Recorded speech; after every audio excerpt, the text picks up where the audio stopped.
The death of George Floyd sent shockwaves across the U.S. and put a new spotlight on police officers. It raised new challenges for one group in particular.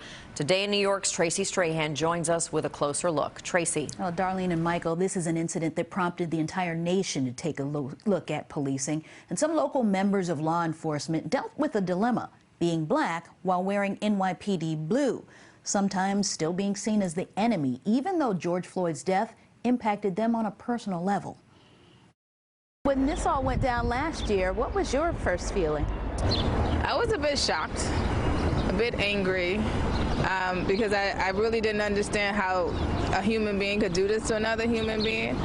But I was angry at the fact that he was wearing a police uniform while doing it, because it was going to make my job and the jobs of police officers across the country a whole lot harder. For Lieutenant Cherise Sanders, Officer Douglas Brightman, and Captain Tariq Shepard, the impact of George Floyd's murder was nearly instantaneous. We were right in the forefront of all the protests. You know, you take a lot of backlash for being an African-American officer. But, you know, it comes with the territory. How bad did it get in some of the protests for you? I actually got hurt at one of the protests. In the wake of what happened, I can't say that I will condone it, but I still understand the anger behind, you know, some of the protests that were going on. During the protest, all three felt attacked for being black while wearing blue. The protesters, it's a lot that I dealt with wasn't even from these neighborhoods. When I come out here, I get a lot of love from everybody that's really from here. Because while we all collectively were upset by what happened out there, we all know what it's like out here when you don't have the police. And so there's not a person around here that'll tell you that they don't want police out here.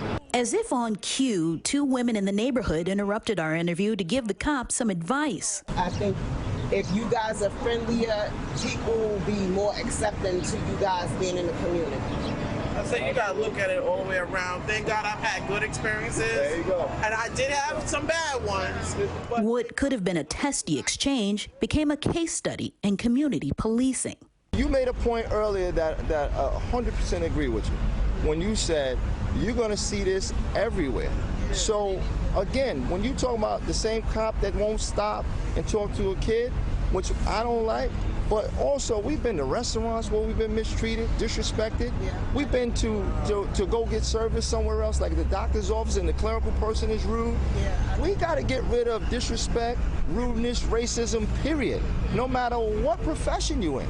I dealt with a lot of racism from police officers, you know, but I have to learn how to shut my mouth because it's not worth me going clink, clink and sitting in the jail cell, you know? All right, but you're going to say something good about us when you leave today. All right.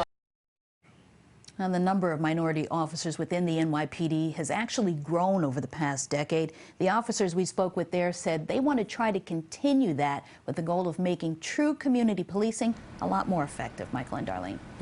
Tracie, I just have to tell you, that dialogue was the most fascinating part of that story because it was so spontaneous. And really, isn't that what the challenge is, that real dialogue between police and people? It was all about communication.